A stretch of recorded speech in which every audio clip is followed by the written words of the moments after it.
it's important to think about genetically where you're from, because you may be predisposed to a totally different type of sleep than we're doing in our society today. It doesn't have to be 8 hours. It does have to be amazing quality sleep, but the myth that it's one number that is going to solve everybody's on the whole planet's problem is not going to work. And I think that's where the message really resonates, like with that heal thyself. You are you, and the only way you're going to solve sleep is if you start thinking in terms of not what everybody does to sleep, but what are the metrics and framework that are going to help you sleep better.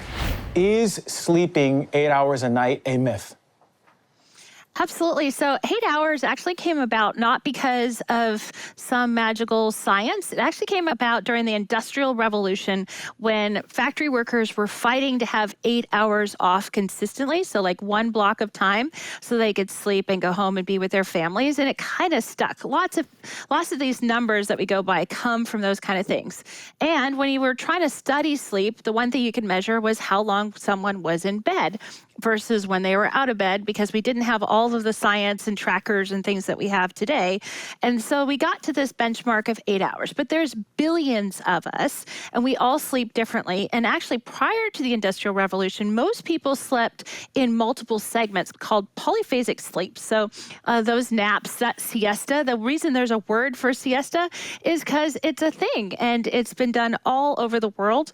There is often first sleep or second sleep. You can see the references in Dickens and some of those old literature where they're talking about different sleeps. They're actually talking about different segments of sleep. And oftentimes they'd go to sleep not that different than what they do in Spain today, where they come home from work around 4, take a nap. They might eat a lighter dinner between 9 and 10. And then they'd go out and party and be social and hang out until from 10 to 1. So culturally, sleep is a big part of what we do as well. So it's important to think about genetically where you're from, because you may be predisposed to a totally different type of sleep than we're doing in our society today. It doesn't have to be 8 hours. It does have to be amazing quality sleep, and we can get into what that equals. But the myth that it's one number that is going to solve everybody's on the whole planet's problem is not going to work. And I think that's where the message really resonates, like with that heal thyself. You are you, and the only way you're going to solve sleep is if you start thinking in terms of not what everybody does to sleep, but what are the metrics and framework that are going to help you sleep better. That's so well said, because when we think about it in that light, then we go, wait a minute. This cookie cutter recommendation for my sleep doesn't necessarily have to fit me, because I know the importance of taking off a little bit in the afternoon, that little siesta, and how energized I feel the rest of the day, and how better my sleep is. I know people who love naps. I know people who can't nap. I know people who kind of found their groove and other people who are really looking for their groove. But you mentioned something that really stuck out to me, the genetics, right? So you mean to tell me that genetically we're all different as far as our sleep requirements? Yeah, so it's actually predisposed. It's called chronotype. They discovered it in the 1970s. You might have heard it talked about as like morning person or night person. But when we sleep and how flexible we are on that sleep schedule is actually all driven by our genetics. Now, just like everything in our lives, you can overcome that. And oftentimes you'll start with that predisposition to morning person or nighttime person or somewhere in between. But as we get older and as we become parents, some of that slips. It's about the length of that PRE3 gene. And so that may change as you go throughout your life, but it is a genetic predisposition. So if you're the kind of person that thrives on staying up until 1 or 2 in the morning, you're probably a night person. But if you're someone like me that wakes up in the morning, I'm most productive in the morning, I really want to get my stuff done by noon, if it's like big, heavy thinking stuff. And I'm much more rigid as a morning person as well. I have a much harder time back to those naps. Unless I'm really sick or there's jet lag or something, I'm really not going to feel like I want to take a nap. And so that is where that difference is. And daytime people or the middle people, they have much more flexibility too, but they're going to lean one way or another. We're big, giant bell curve in our population, and we need to think about where we fit in that bell curve as far as how we're going to be predispositioned. But we have a chronotype quiz on our website. You can Google them. There's tons of them out there. It's not really hard to do. You answer a few questions, and you get pretty close. You don't have to do a genetic test to figure it out. Awesome to hear. And how many chronotypes are there out there? So generally, like we describe it in three buckets. Most of the population is actually going to fit in that middle. Think about that bell curve again. You know, everyone likes to call them different things. We call them daylights because they have the biggest range. And then you've got your extreme morning person. They're going to want to wake up at 4 or 5 in the morning and, you know, ready to go. And then your extreme night person may go to bed around 2 or 3 at night. And that's going to be how it works. But most of us, like I said, kind of start edging in from those two edges of the extreme and to that middle part. But sleep, just like everything else, there is not one size fits all. So if it's not working for you to have a very rigid schedule, you may be a night person and you may need to do more naps or have a more of a polyphasic sleep schedule.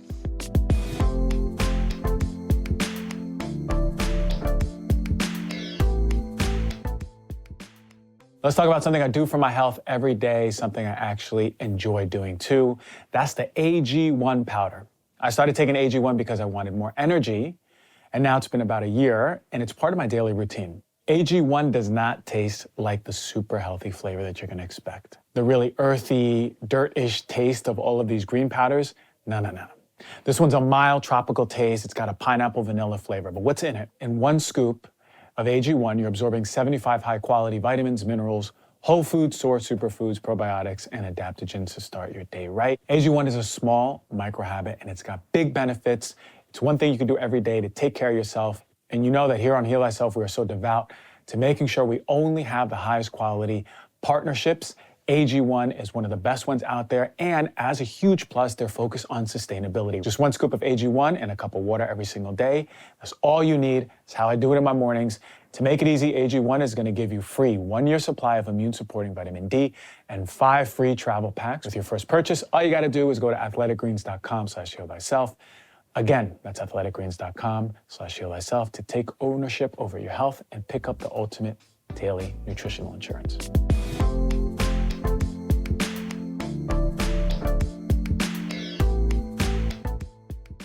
You know, stress is a common factor that affects everyone, especially in today's fast-paced world. All of us are stressed. So many people that come into my clinic are stressed, and they have various health issues, including heart problems, inflammation, obesity, and mental illness.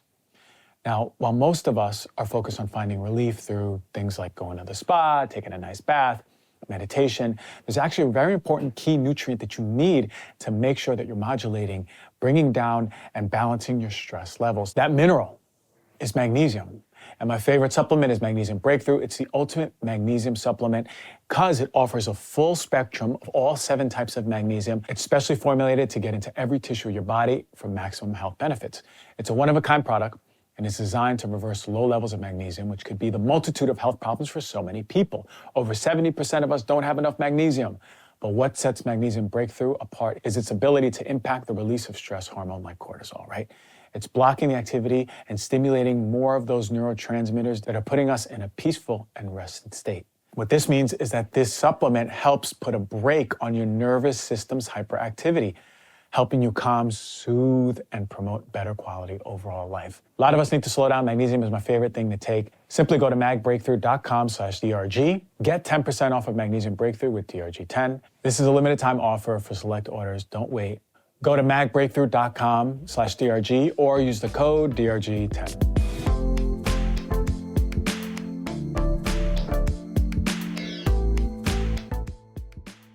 You know, this is so interesting to hear because I remember I was watching all of these entrepreneurial and business videos years ago, and they're like, you got to wake up at 4 in the morning, 5 in the morning. If you want to do this in your life, if you want to build this business, you got to be up before everyone's up. I was like, oh, okay, let me just wake up then. And I'm waking up so early, and I swear I'm walking like a zombie for 3 hours. I couldn't get anything done. My brain was not even online until like 7:30, 8 o'clock. And I was like, I don't know if I'm very productive waking up early. I just feel pretty miserable, you know, and I'm just dragging around the house and trying to get work done. So then I was like, all right, what does my body say? And then I started getting to bed earlier, but waking up not that earlier. And it was so much better. I felt so much better. And now I know I've kind of dialed it in when my work is most efficient, and then once I'm turning off, when I'm turning off, and what my body needs. So I think I'm right there in the middle of that bell curve. I'm sort of like, you know, with the rest of the population. I ain't too early, I ain't too late. But how do we take that test? It's on the website? you said? Yeah, or even just Google chronotype. So sleep.me, we have one. But if you Google chronotype quiz, there's going to be a million different answers, and most of them will give you. You can even do a PDF and score it yourself. It's really, like I said, it's not that complicated. Most of the questions are around when do you feel your best, and that'll give you some sort of gauge of where you fit. So it's not tough to figure it out. You'll catch me taking that test right after this podcast. But let me ask you a question. What is happening? What is the gene that you mentioned, that PR3 gene, was it? That the gene that is helping dictate our sleep. What is that dictating? Is it dictating our sleep-wake cycle, our circadian clocks? What's happening in our bodies as far as that genetic variation? Yeah, it is. It is actually exactly that. It's telling us our clock. So most of us know our clock on our computer, and we know that that runs our calendar, and then our calendar tells us when to do things. It's really no different for your body. So there's a mechanism for sleep. There's actually two different mechanisms that work for sleep and different ways in which your body regulates it. But when we think about it, that clock really does run us. It tells us our highest blood pressure. It also tells us when we should work out, when we're going to be our cognitive best, when we're going to be our most creative. So if you Google some of those chronotype quizzes, they'll actually give you some other tips during the day of just starting to understand yourself a little bit better. And when we think about that, a lot of it really came from evolution and where our ancestors came from, how they were predisposed. A lot of the hotter climates are going to have naps in the afternoon because it's just hot outside. You need to take a break. And then the colder climates are going to have more of that early person because you need to get out there and get started because you don't have much light in the wintertime. So, really think about all of those pieces because that really does define a lot of how that gene is going to be expressed in you. Wow, it's funny we don't think about our evolutionary lineage. What is our family? Where do we come from? How did we grow? Not even just eating, but like sleep, wake, light cycles, right? You're coming from the Caribbean, you're getting a lot of sun, right? Versus all the way up north. So things to think about for the audience. So the 8-hour thing is a myth. Let's tune into our bodies. Maybe 6 hours for some people, maybe 9 hours. What is really an amount? Because there's a lot of people that say, okay, even if you get less sleep, I get it. But once you're at 5, that ain't good for the body. Is there a number that's too low? Yeah, generally between that 5 and 6, you're going to be pushing it. Back to the quality metrics, though. So we work with a lot of military guys and gals that are, they're deployed. They don't get a lot of hours. So when we look at sort of fatigue stats and recovery for them, we're really looking at hours of deep sleep, hours of REM sleep, getting a good balance. And when you do manage your sleep very tightly, you can shrink that number down. Now, you don't want to do that all the time. And I know people talk about sleep debt. That's kind of another sort of pain point is, what about all this sleep debt I'm accumulating? If we think about it in terms of investing in sleep and creating sleep resilience, it's kind of like financial planning. If you spend all of your time talking about debt management, there's no future planning. There's no thinking about that longevity piece. And sleep is a long play. This is not like I sleep one night, great, and then my whole life is better for the rest of my life. Every day, you got to have that relationship with sleep. And on the days that sleep doesn't work out, even if you're just having fun, you can recover. You can sleep with resiliency for like marathon runners will get better sleep. They're going to run their marathon. They're going to push their bodies to the limit, and then they're going to recover on the other side. So it's not to say that the only way you can sleep is always matching that chronotype perfectly. But when you travel, when you are on the road, whatever that is, you're going to push your body past those normal limits. You just need to know what your core part is and go back to that and know that you have a sleep bank of resilience as well as sleep debt, and manage both sides of that. So if you know you're going to have poor sleep coming up, get a little extra sleep, take a nap, feel better going into it, give yourself some resilience and elasticity in your sleep and that sleep debt relationship. Which brings a lot of questions to my head because so many people say, I didn't sleep well the past 3 days. I had like 6 hours, then 7 hours, and back to 6. Can in the next 3 days, can I just make it up by sleeping 9, 9, and 9? Does that count? Will that balance it out, or is that just a myth? Well, you can. Back to the number of hours isn't always going to solve it. So, for example, I talk a lot about when I really first started the sleep science. So I really dug deep into it.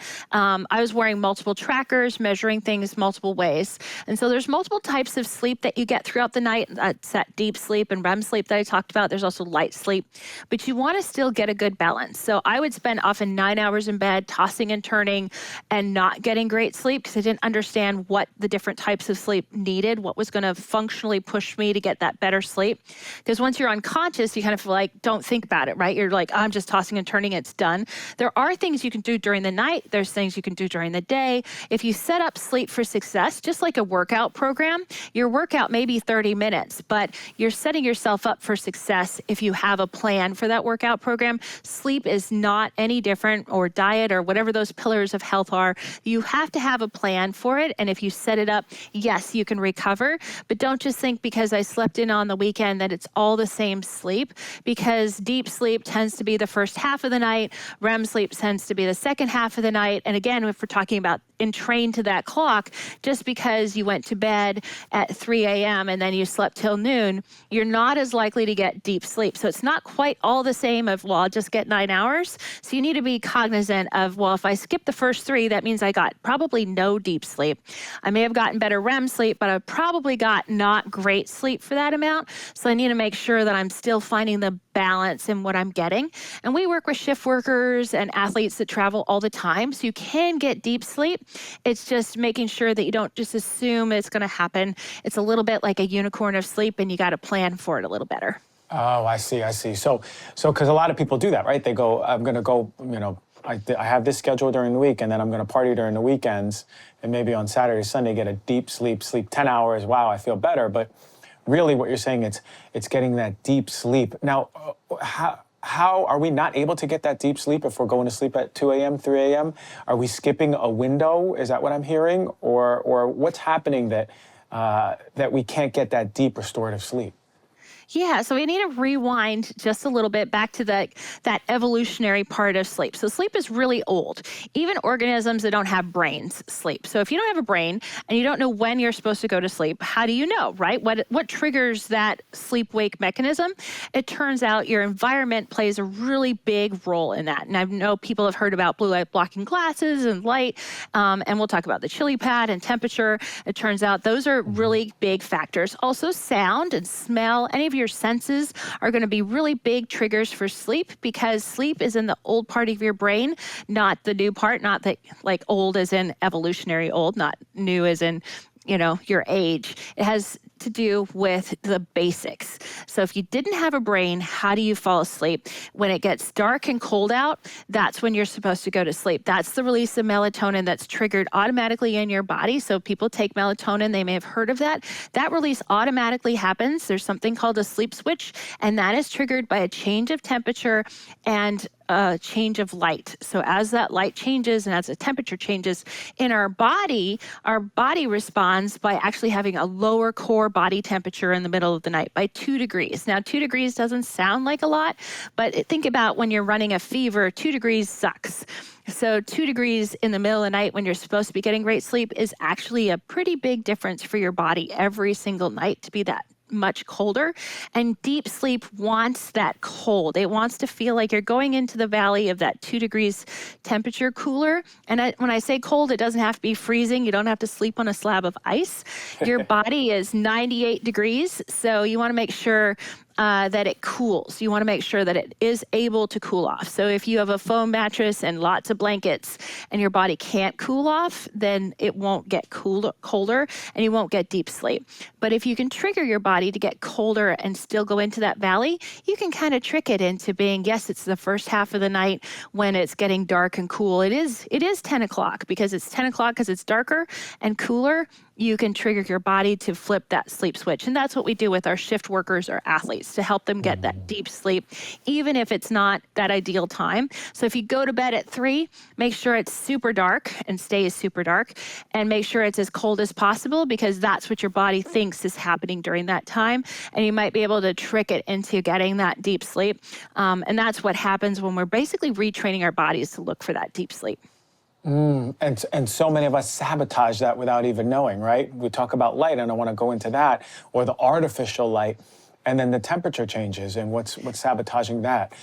When it comes to light, right? The sun goes down. What should we be doing after the sun goes down? What is the proper way to ensure that we're going to set ourselves up for the best sleep routine? Yeah, well, back to, think about what cavemen did. They actually slept pretty well. They actually didn't. A lot of the tribes, if you research sleep, don't even have a word for insomnia. Insomnia is a word invented in the last 50 years. This is a new phenomenon for us. We've generally slept pretty well. We worked really hard and we mostly lived, even if we had indoor homes, so the temperature was still entrained to the outside because we didn't have central heat or central air. So when you think about that for light, same thing. The candlelight in the evening wouldn't have affected their eyes the same way, or firelight or whatever. That is all very reasonable light. So it's not zero light, but you're trying to take out what's called blue light. And that is sort of the spectrum, in the spectrum of light, just like you picture a rainbow of spectrum. You don't want to have that full spectrum of light because that would indicate to your brain that it's daylight time and it's super bright out. So in the evening, if you're watching TV, so back to when it gets dark outside and your body's ready to go, would be dimming at dusk on those last 3 hours, you want to start telling your body that it is getting darker out. So those bright LEDs in your house, try to find a way to dim them or take them down, or wear blue light blocking glasses so that your brain is like, oh, it's getting darker out. It's time to go to sleep. The other things we used to do is hang out around the campfire. So we may watch TV with our family, but cuddle more, connect more. Those are all hormones that are released. Oxytocin gets released then, serotonin gets released, reduce anxiety, get comfortable. All of those are unconscious triggers for our brain to say, okay, I'm settling down, it's getting darker, I'm here with my family, I'm supposed to be relaxing, less anxiety, and then I'm getting ready for bed. So those are all triggers for us to go to sleep. Oh, I love the change of evolutionary, but we don't have to have a campfire in our middle of our living room. We could still have that TV on, put our blue blockers, but being together as a family, a tribe, like you said, cuddling, opening up those hormones that are just keeping us and telling our body we're safe. We can go to sleep. It's safe to fall asleep. A lot of those safety signals are so important for our body to go, wait a minute, it's okay, it's fine, it's all right, I'm gonna go to sleep. How many people are really suffering from that? There's people I know who they get to bed, let's say 10 o'clock, it's pitch dark, it's nice and cool, but when they're in bed, their nervous system is still on and they're waking up through the night, right? It's like a caterpillar walks in and they wake up. I know you've met people like this. What's happening in their body and how do we start approaching the healing for these folks? Yeah, so actually, I've been one of those people. I have absolutely struggled with sleep, not been a good sleeper. Really, up until about 10 years ago, I've struggled on and off with sleep, and anxiety was a big part of it for me. So if you feel like anxiety or stress, or just, whatever that is in your life that is stressing you out, it's important to recognize what is triggering it. And so if it's going to be that even just a relationship in your household, maybe for some people, but whatever it is, find a way to sort of box where that is to try to keep it out of that bedtime. But one of the things I'll talk through, and it sounds very childish, mostly because I have little kids and I've talked through them, but stress is a happy monster in the morning. We talk about cortisol and it gets all of a bad rap, but cortisol is released when you turn off sleep in the morning to get you started, to get that burst. We now have replaced it for a lot of us with caffeine, but we actually get a natural burst of cortisol when we warm up our bodies and we get bright light in the morning. We'll get a release of cortisol. That's the natural way. So we are sort of supposed to be perky in the morning, and there's a natural mechanism for that. And then cortisol isn't bad. You get cortisol when you work out as well. But if it comes out of control, so whatever's stressing you out or creating anxiety in your life, if that becomes too big, by the time you get to bed, it's this huge monster in bed with you, staring you down, and you're not able to escape it. Simple things can break that down, but you need to start your day with recognizing that that monster could get big. Look it in the eye and really say, I am going to stop different times a day and be really careful for myself. And I'm a huge BJ Fogg fan, Tiny Habits, if you haven't read the book. But he ties it to an anchor. So if you want to change stress, we all use the restroom on average about 7 times a day. And that's a personal moment. No one's messing with that one. Well, I still have dogs and kids that'll come in. But in general, close the door, take a moment. You have 30 seconds to yourself, even 30 seconds to a minute of breathing, intention, resetting. whatever that looks like for you. Some people it's prayer, whatever that looks like. For 30 seconds to a minute, you'll actually wash the cortisol out of your blood system. So it's actually a proven stress mechanism if you just take 30 to 60 seconds to breathe. And there's breathing exercises all over the internet. There's a million different ways to do this. And it's really easy to get to. But every time you go to the bathroom, and don't beat yourself up if you don't remember every time you do it, though, it helps. So even if it's one time every few days that you take that extra moment, it's worth it. And then the stress monster will start to shrink. It'll start to get better. It's a process like everything else. It's not like you get skinny the first day you diet, but the first day you start stress managing, and then from there forward, recognizing it is a monster you have to face and shrink and get to be a happy, friendly monster is all part of that stress management process, but it doesn't have to be that hard. It's so powerful to think we pee all the time. We can do, what a brilliant moment, right? And we can even envision cortisol moving through our body, right? Or if we're going number 2, coming through our body and coming out, whatever it is, whatever works for you, to envision that stress, because I'm there too. Like I can be the tightly wound person. So for me, I found just checking in through the day, not when I'm peeing, but now I love that idea. And then at night, just a 15-minute, like, okay, my nervous system's safe, my body's safe. Maybe I'll do a little body meditation. And now I feel really good. Now I feel like I can go to bed versus I just brush my teeth and go straight to bed. It's a little part of that. Now, you don't use the word sleep hygiene. I think off air. What is your word you use, and how do you define these moments, and what are some things we can do to start preparing for better sleep as the night comes or the day starts? Yeah, so hygiene is just an ugly word, and it gets a bad rap because, you're, especially as a parent, you're always bugging your kids for like, clean your teeth, brush your teeth, do this. And so when we think about ritual, there's all sorts of really interesting things that connect to the word ritual. And again, back to sort of that evolutionary part, ritual wasn't just for going to sleep. Ritual wasn't just for waking up. We had rituals that helped us through whatever it was in our lives. And so when you think about ritual, it actually is part of ingraining yourself to that sort of evolutionary part of what is going to help me fall asleep. And sort of when you think of ritual, or even I've used the word recipe if that's easier, but those kind of things create a sense of love and harmony and ease. Hygiene has a little bit of friction to it, like it's something you have to do, versus a ritual is something that you do on a regular basis that's supposed to help you. It's supposed to relieve you, make you feel better. And so when we think of ritual, that's what we do when we tuck our children in at the same time. So however you went to bed as a child, if that was a great experience, try to duplicate that as an adult. That ritual of being tucked in, reading a story, having a bath, whatever those pieces are, those are the valuable parts that are going to trigger sleep. One of the best things with our athletes when they travel is actually lavender pillow spray. So smell is an extremely powerful sense, and we downplay it all the time. But if you can smell what feels like home, no matter where you are in the world, you can actually feel much more like home. So you can train your body through ritual to find when you smell that you go to sleep. When there's a certain soundtrack on, athletes do it for pumping them up all the time. And it's a ritual for, I do this before I work out. A sound ritual is really helpful for sleep as well, but that's not really a hygiene because you're not cleaning yourself before you go to sleep. It's not difficult. This should be something that helps you fall asleep. So whatever the language is, it's just a word. But when you think about sleep, think about it in terms of this is really valuable. This is when your body heals. You don't heal during the day. This is when you file memories. There's a lot of good that happens during sleep. And so providing ritual around how you go to sleep and how you wake up will actually be empowering instead of one more thing you have to do.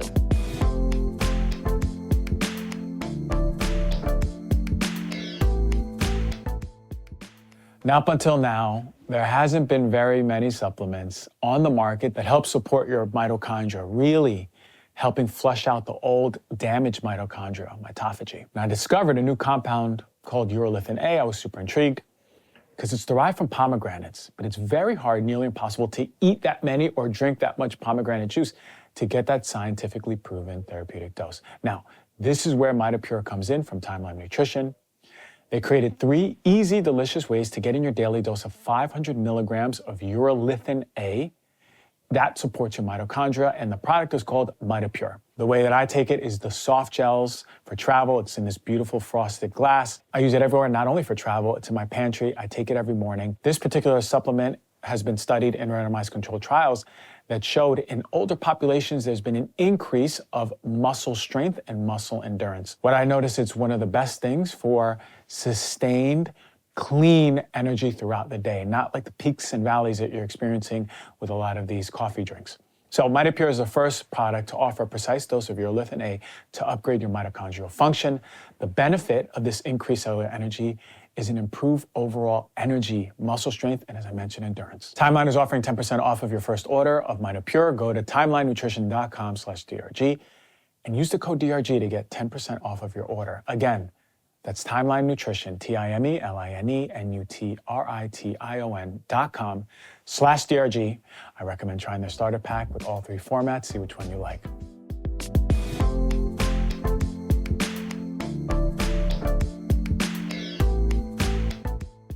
I know the power of just essential oils. It's incredible how it can bring you back certain scents to moments in your childhood or moments when you were running around or moments when you were at rest. It's so powerful, and I love that idea. And not enough people are talking about aromatics when you go to bed, just thinking about that. So how about the people who are in bed and they're staring at the ceiling for 2 hours? Because a lot of people, I know there's people who can just fall right to sleep but wake up easily. Is it the same thing going on for the people who are in bed staring at the ceiling? Somewhat. So it depends on where they wake up a little bit, what triggers them to wake up. Sometimes it is temperature. Again, they're getting too hot. Modern mattresses combined with that central heating or air conditioning I talked about create a consistent temperature, and sometimes that'll trigger them to wake up. But by far the best trick that I have learned to fall asleep, everybody hears yoga, they think of like stretches and, warrior poses and things like that. But Yoga Nidra is a practice of yoga that is kind of like meditation, and it actually is a type of meditation I have never met, and I've tried it on be close to 100,000 different people, I think, by now. But Yoga Nidra is amazingly, you just lay there. And what I like about it is it's not just trying to get in your whole own head and try to do that meditation and try to breathe. It's all of those places, but you're also clenching and releasing muscle groups. So you're engaging your body in the process of meditation, which helps anyone that's fidgety. If you're a fidgeter and I can't meditate, I can't sit still. We use it with our athletes, and you can actually get the same kind of recovery doing Yoga Nidra that you can from getting sleep. So studies will measure sort of the outcome and recovery and HRV recovery.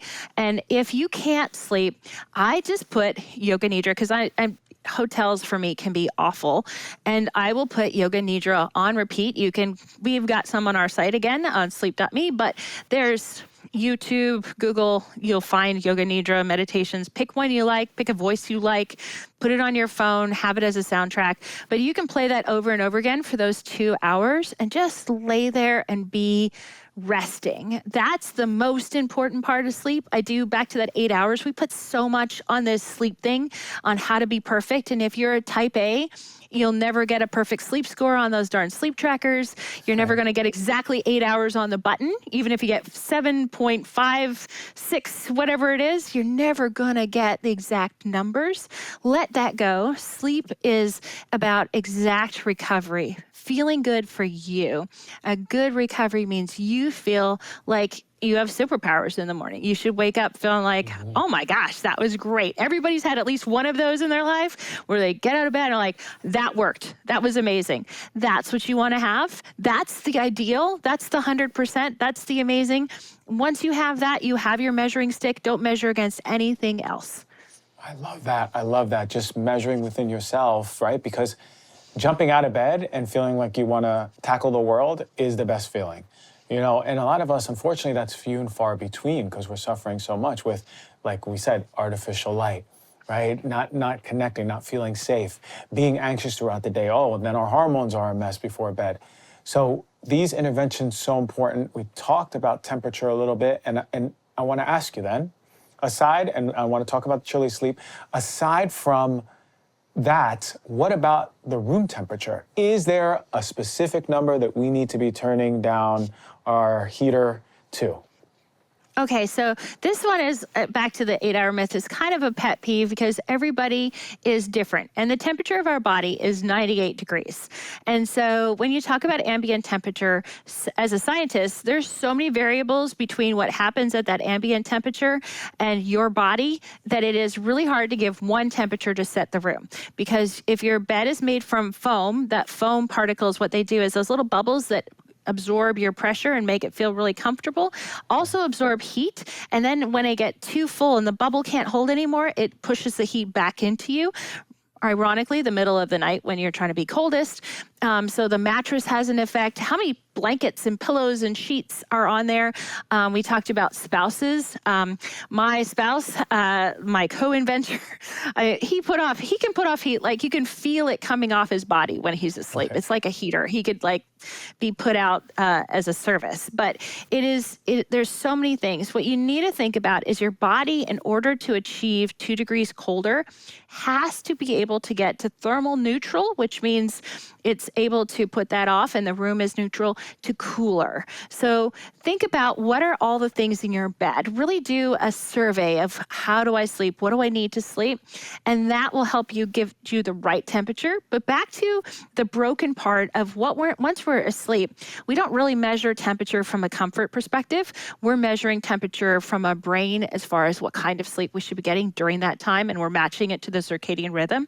So you can help trigger that before you go to sleep. Back to that change of temperature.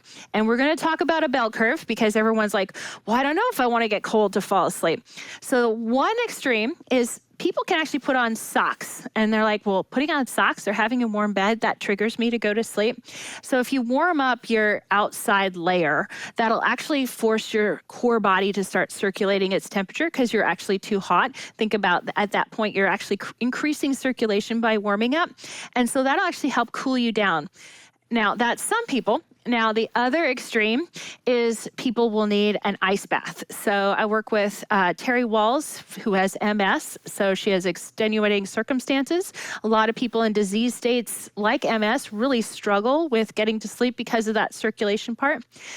So she is a ChiliSleep user, but prior to that, she would use a 20-minute ice bath an hour before bed, because when you first come out of it, you'll be revived. But within that sort of 40 minutes of having that ice bath, you will be knocked out like an elephant tranquilizer. So what you also need to start thinking about is, what does it feel like? Back to that sleep ritual when you were a kid, or when it feels really good. If you had the ideal circumstances, would you sleep outside in a tent where it's a little bit cool? Do you like climbing into cool, crisp sheets?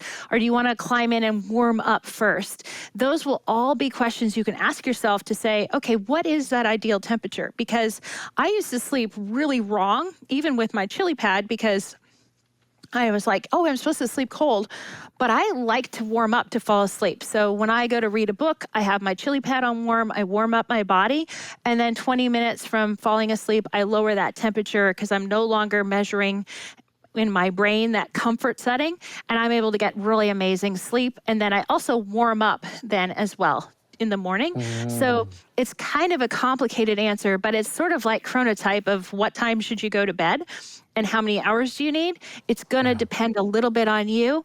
And the way you really heal thyself, that's why I love what you're doing, is be your own scientist. Don't just because, Dr. G goes to bed at 10 o'clock, I should go to bed at 10 o'clock, or he sets his temperature to 68, you got to set it to 68. Think about what feels good for you. And that is the best ritual around sleep that you can have. And then you can have amazing sleep. Yeah, amen to that. Let your body be the one who's telling you, yes, this works for me. This is about getting back in touch with your body and feeling what is right for you, what foods, what sleep ritual, right? What exercise type, which should you be doing, which one you shouldn't be doing. It's all about coming back to yourself. And I love that you said that. It's so important, because I know what works for me doesn't work for my brother, right? It's just different for different people. But I will ask you this, and this has been on my mind. I know if I eat past 9 o'clock, I am sweating in bed without fail. I wake up in a sweat. When I eat around 7, I am dead asleep. Does eating affect your sleep? Yeah, unfortunately, eating, alcohol, all of those things are all having an effect on how you sleep. A lot of people, unfortunately, during the pandemic, more people were drinking than ever. A lot of people, alcohol is a sedative, so it can help you fall asleep.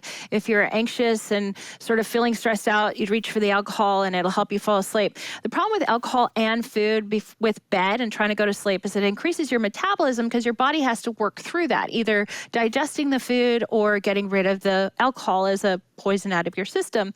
So it's going to increase your body temperature. And we already talked about that. Your body wants to be 2 degrees colder and you just gave it a job to do. So now it can't be 2 degrees colder. It's going to be hotter in order to burn through that.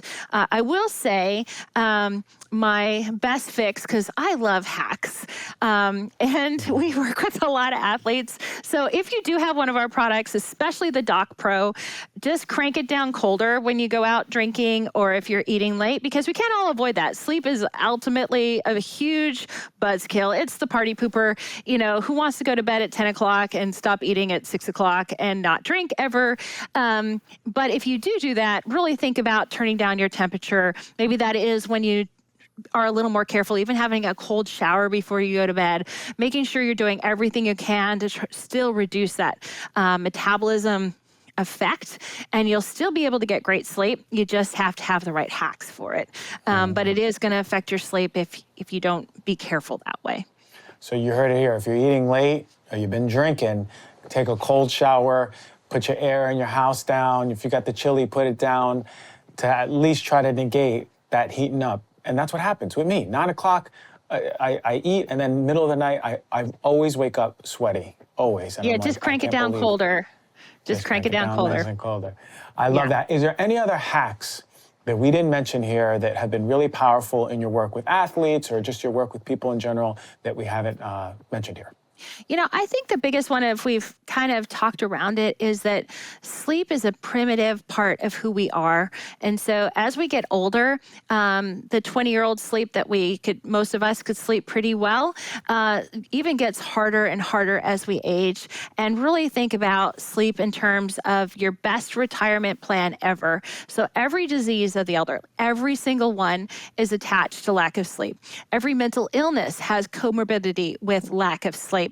And as we age and we have all these nice images of Charles Schwab or whatever the financial planner thing, and you're pushing your grandkids on the swing, but if you don't sleep, your cognitive self, your physical self will not be there, even if you've saved the dickens and you have a great retirement plan. So plan for great health your entire life, because that is the best thing you can do for yourself. We, as entrepreneurs, all swore, certainly 20 years ago, we were going to sleep when we're dead. We're going to do this. Like you said, get up early in the morning to catch that early bird gets the worm, all that stuff. It's actually not as good for us in the end. What good is all those gains if we're not there to get it? And that is the most important hack for sleep, is just to fall in love with it, respect it, don't treat it like crap, give it what you can, and it will give back tenfold to you and your health. I love that. What a way to end that part. I want you to tell me and everyone how powerful, I already know how powerful the ChiliSleep is. What is it doing? What is this invention that, I've talked about on the show, we mentioned in the beginning, so we get to know what we can do with it. Yeah, so actually it is absolutely, Todd slept hot, my co-inventor, my husband, and I was always cold and trying to put up berms to manage my temperature. So it is exactly that. It's a thermostat for your bed. It runs water, no electricity, so it's not like electric blanket where you're gonna have EMFs and bad things in your bed. It's just water, and it's just through a tube. His uncle invented the water bed, so it's not gallons of water. This is just tubes. It really works like a radiator. And the power is, I really like to believe, I love sports cars, that I'm a Ferrari engine, and you're not going to run your Ferrari engine without managing its temperature. And at night, when your body's trying to heal and recover and do its best work, it needs to have its temperature managed. And this is what it's doing. You're taking your Ferrari engine that's putting off heat, and it's sucking off that extra heat, and it's allowing you to get great sleep. So your Ferrari engine works in the morning, just like you need to work in the morning. It's the real deal. My sleep has been better. If you have a partner that you sleep in the bed with, their sleep will be better, especially because you guys run in different temperatures, and I know how that can be. You guys mentioned the big thing for me was the EMFs. That's the first question I asked. There's an airplane mode option. Everything is off, just like you're not being exposed to anything, and tested for chemicals. Very important, especially if you're sleeping. So it is fantastic stuff. I love it. Thank you for just brightening our minds with these sleep recommendations. How many of us, something so fundamental to our being, to our health, still have no idea what's good for us? And at least you give us such awesome direction about what is the best things we can do to set up this foundation of a pillar of our health, and that's sleep. Thank you so much, Tara. All the love. Where can we find you? Where can we find out more information if we want to follow? Yeah, so you can find me on sleep.me, but I also have my own website of tarayoungblood.com. So between there's lots of blogs. If you want to get the citations and dig into the studies and things that I talked about, look through the blogs. At the bottom of each blog, there's going to be all the citations that support it. I'm really big as a scientist on making sure that's there. So if you want more, or just message me on Instagram or Facebook or wherever you are, and I'm sure you can find me there under Tara Youngblood. I love that, Tara. Thank you so much for joining the show, and we will chat later. Thank you. Great. Thanks for having me.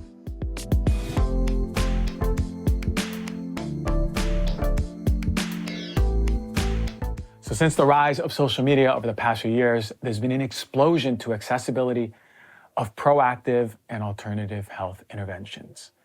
And there are a lot of them out there. So as we use social media and the users start going up, so too there's a rising of accessibility to more and more information or misinformation, even worse, harmful interventions. TikTok might be the worst overall. There's so much information out there, there's so many people on it, and it's generally a younger audience that is latching onto trends that may not be healthful. For example, I saw a weird health hack or a weird health trend called slugging, which consists of dousing your face in petroleum for better skin health.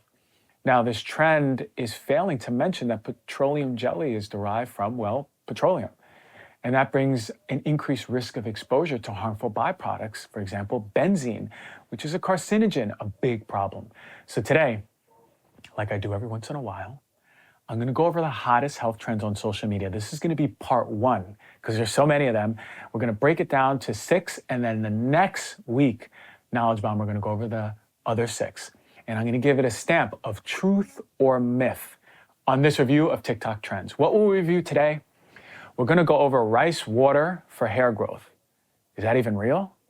Does it help stimulate hair growth? And should we be doing it? What about this trend of the internal shower for a flat stomach or improved bowel movements, especially if you're constipated?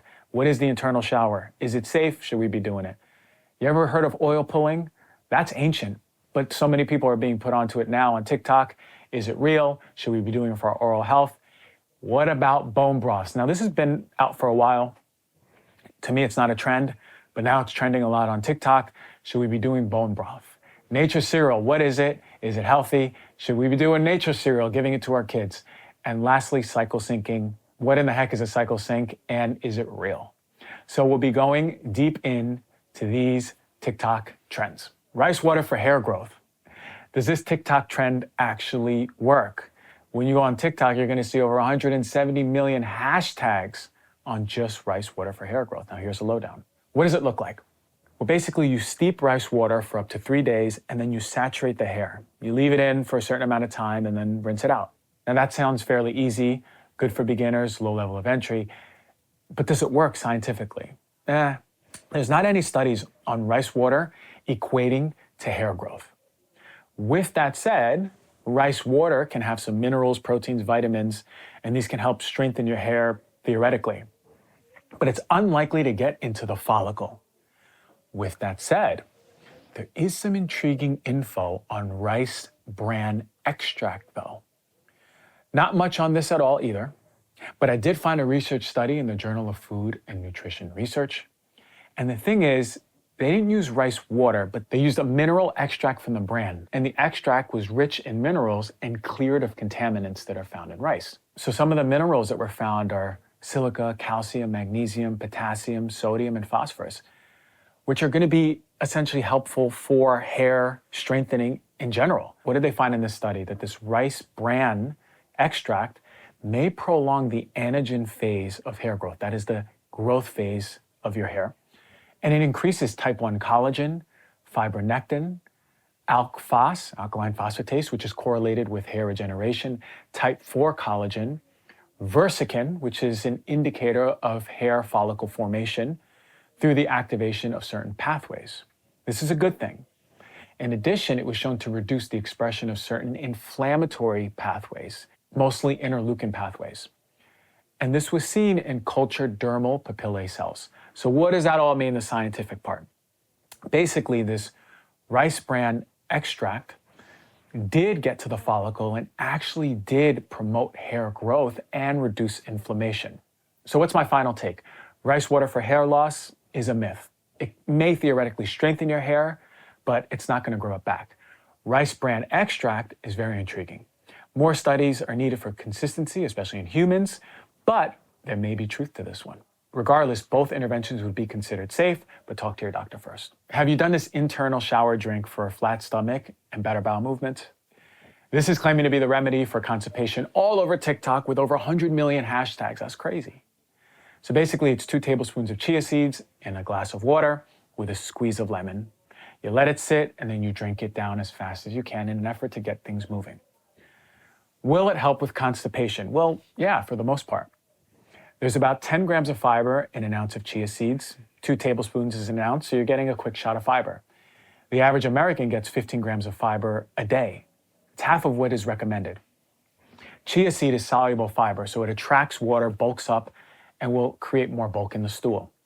So as you let it sit in water, the chia bulks up in itself, and you drink it down, and there you go. Now, there are benefits to ingesting chia in itself. They're nutritious, they contain some antioxidants, they're high in anti-inflammatory omega-3s. Now, something to look out, if you don't eat a lot of fiber and then you want to start this intervention, go slow. Go about 5 grams of fiber per week because your gut microbiome in particular, is going to take time to adjust. So people who often go from no fiber or very little fiber to a lot of fiber are going to experience some uncomfortable gastrointestinal symptoms. Be careful when you're swallowing because the chia becomes gelatinous in water over time. You may theoretically be at risk of choking. So don't drink it down as fast as you can. I actually don't agree with that part. Go slowly. It's okay. You can. And if you hate chia, you can also have a little bit more than a couple of raspberries and you're going to get the same amount of fiber. So for the internal cleanse, it's not necessarily a cleanse. It's just getting your bowels moving. Final take. Yeah, truth. I'm going to tell you if oil pulling is a myth. This is a new TikTok trend, but social media is about 3,000 to 5,000 years too late. It's been around in ancient Ayurvedic practices for so long. There's over 200 million hashtags on TikTok for oil pulling. So this is trending now, but it's nothing new. But is it a myth or is it truth? It's very simple. All you do is take a tablespoon of coconut or sesame oil, which Ayurveda uses, put it in your mouth, swish around for 20 minutes, and then you spit it out in the trash. And the claim is that it keeps your mouth balanced. It prevents plaque. It heals your gums. And also in Ayurveda, it is said to heal 36 different ailments like diabetes. But is it real? A 2020 systematic review in Helion Journal reviewed all of the data on coconut oil pulling, and here's what they found. Coconut oil pulling has a significant effect on plaque index score when compared to the control group. The evidence for coconut oil pulling having a reduction in salivary bacterial colony count was variable, although there did seem some evidence and benefit to that. And with regard to salivary streptococcus mutans, that is the bacteria that causes cavities, the evidence suggests that coconut oil pulling has no change when compared to a control after 2 weeks intervention. The evidence suggests that chlorhexidine mouthwash use has no statistical difference compared to the use of coconut oil pulling for plaque score, gingival score, and bleeding on probing. And no adverse effects were found. So what does that all mean? So basically what it means is that they found that coconut oil pulling had an effect on reducing bacterial colonies, but it was variable. They didn't see an effect on the change for S. mutans, the bacteria that causes cavities. They did see better plaque index scores, and the coconut oil pulling mouthwash was comparable to chlorhexidine mouthwash, the gold standard. And as a heads up, even though this was a systematic review, there needs to be better clinical power trials to make these definitive claims. With that said, it seems that coconut oil does benefit oral health, but not systemic health. There's no evidence that it reverses cavities, but it's likely to help with plaque and gingival health. Similarly, there's been some studies on children utilizing sesame oils at reducing that bacteria that I just mentioned, Strep mutans, and theoretically reducing tooth decay. So my final take, coconut oil, likely truth to it. Bone broth is trending. And it's been trending for a while, but there's over 170 million hashtags on TikTok about bone broth. What is it? It's basically stewed animal tissue and bones that are put together in a stew over a prolonged amount of time, and you drink it as a soup. The paleo movement exploded this. So should you be drinking bone broth? Well, it depends. It's different for everyone. Bone broth is claimed to help with inflammation, gut health, skin health, joint health. But research-wise, when you look into bone broth, there's not much there. Gut inflammation is something that you will find behind bone broth, but in animal models. And it shows that bone broth is helpful at reducing ulcerative colitis-associated inflammatory proteins and decrease those symptoms of ulcerative colitis. And that's likely from the glutamine that is found in the gelatin. Bone broth can be very nutritious. There are different nutrients that are found in bone broth and animal bones, like calcium, magnesium, potassium, phosphorus, and other trace minerals. Collagen and the amino acids that are found are theoretically going to help your skin health. Not always, because collagen is not always used for your skin. But the glucosamine and chondroitin that is found in bone broth, we know theoretically can help joints. Now, in the marrow, there's vitamin A for your immune system, vitamin K2 for your bones, omega-3 and omega-6 fatty acids. The final take on bone broth is this. It emerged with the paleo trend, and although there's not any legitimate research on direct effect of these stews, it seems to me theoretically that they're not only nutritious, but may offer some relief from other ailments. There's an ongoing concern for me with the quality, particularly because it's coming from the bones, and bones have the affinity to bring up and accumulate heavy metals in the body of the animal. So if you're having bone broth, you got to make sure the company is testing for heavy metals. Should everyone be on bone broth? It depends on you. It can really be a detriment to people who are sensitive to histamine. So again, depends on the person. But bone broth, although it doesn't have all of the studies out there, we do need more studies, there's likely some truth to it. Nature's cereal. What the heck is nature's cereal? Well, it's been all over TikTok. This is probably the highest trending health trend out there with 980 million hashtags on TikTok. And the name, well, is a little misleading. It's not really cereal. It's pomegranate seeds, blackberries, and blueberries in a bowl of coconut water. Very simple. Other people use variations with alternative milks, maybe fruit juices. Do I like it? Well, if this is a way to encourage people to consume a variety of fruits and increase their fiber, increase their antioxidant load, get some more vitamins and minerals, then I'm all for it. The fiber in these berries and the polyphenols are feeding your gut. You're getting anthocyanidins for your blood vessels, your heart, DNA protection, and the coconut water is getting you electrolytes too, which is amazing, right? Because a lot of us are so dehydrated. Is this a meal? No. You need some fat and protein to balance it and to balance overall your blood sugar. But with that said, the cereal isn't really a cereal, but it's not really a meal either. It's a great snack that you can have. It's a fun association for children. They can make it with you. So if this is an easy way of getting more antioxidants and fiber and overall good gut healing food into your diet, then go ahead and do it. I also would say this would be really good for physical performance, either before or after a workout or a competition. So final take, I like it, truth. And the last one for today. Have you heard of cycle syncing? It has over 236 million hashtag views on TikTok, and it's sweeping social media. But what is it? Well, cycle syncing is when you change lifestyle habits like your diet or exercise routine to match the phases of your menstrual cycle. In this practice, you follow 4 phases: the menstrual, which is part of the follicular phase, that's day 1 through 5, follicular phase, day 6 through 14, ovulatory phase, day 15 to 17, and luteal phase, day 18 to 28. So for example, depending on where you are in your phase, you would generally speaking follow your hormonal rhythms and how they affect your energy.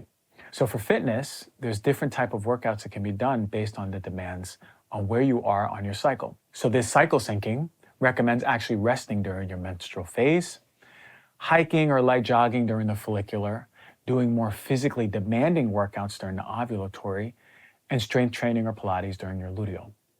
They also talk about nutrition, because your hormones are moving in different ways through the different phases with rises and falls, the theory is that you're going to consume foods and drinks that are supporting this flow, and also avoiding foods that are disrupting this flow, which was actually really intriguing, the nutrition part for me.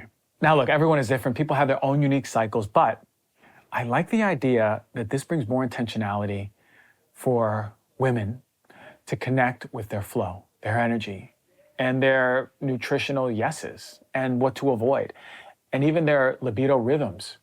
I'm a fan of anything that creates a reconciliation with the language of the body and connecting back to it. And although this is trending now, guess what? I had a guest back in episode number 11, one of the first episodes we've ever had, talk about cycle syncing and the 4 phases of the cycle and aligning your life around it. And that was by Alyssa Love. So go check it out if this has piqued your interest. Final take, try it out and you tell me. And that's the knowledge bomb. There's a lot of trends out there. Doesn't mean you got to follow them all. Doesn't mean all of them are good for you, but it also means some of them got some stuff to it and it may be helpful. This is my goal, is to clear out the confusion for all of you out there. Listen, go to hts.today and get the Heal Thyself merch. We got the clean, organic, sustainable, most stylish merch out there. Represent Heal Thyself wherever you are with the hottest swag out there. hts.today, check it out and enjoy.